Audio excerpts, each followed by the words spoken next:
Rencana Presiden Prabowo Subianto memaafkan koruptor yang mengembalikan uang hasil korupsi, banjir kritikan. Sejumlah pihak, mulai dari pakar hukum hingga aktivis anti korupsi tak sependapat dengan wacana tersebut.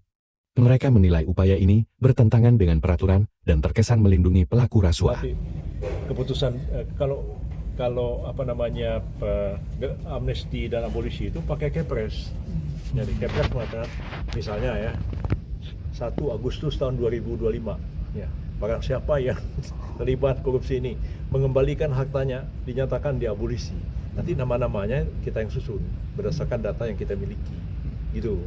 Jadi ya kalau bahasa Pak Prabowo ya mengatakannya akan dimaafkan. Ya. Tentu prosesnya ada pemberian amnesti dan abolisi. Gagasan Pak Prabowo untuk kemungkinan memberi maaf kepada koruptor asal mengaku secara diam-diam dan mengembalikan kepada negara secara diam-diam. Itu kan salah. Undang-undang korupsi tidak membenarkan itu, hukum pidana tidak membenarkan itu.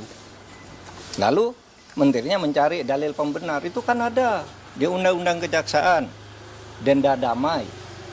Denda damai itu hanya untuk tindak pidana ekonomi sesuai dengan undang-undang tentang bea cukai, undang-undang perpajakan dan undang-undang kepabeanan. Nah di situ kalau ada orang melanggar pajak atau bea cukai itu tawar-menawar dulu.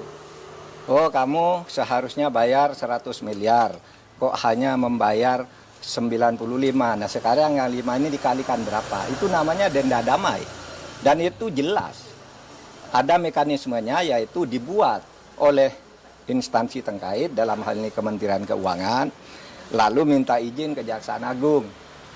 Minta izin ke Jaksa Agung, jelas tuh prosedurnya, angkanya jelas, tidak diam-diam. Nah sekarang dinaikkan, kewenangan ini Jaksa Agung boleh menerapkan denda damai tanpa usul dari instansi terkait.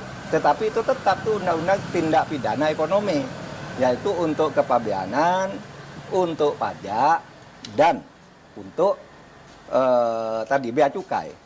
Itu diatur di dalam pasal 35 Undang-Undang Kejaksaan Agung yang terbaru. Dan itu jelas di dalam pasal 35 dan penjelasannya itu hanya untuk tindak pidana ekonomi tertentu. Korupsi tidak masuk di situ. Oleh sebab itu, menyongsong tahun baru nih, mari ke depannya jangan suka cari-cari pasal untuk pembenaran, itu bahaya. Nanti setiap ucapan presiden ditarikan dalil untuk membenarkan, itu tidak bagus cara kita bernegara.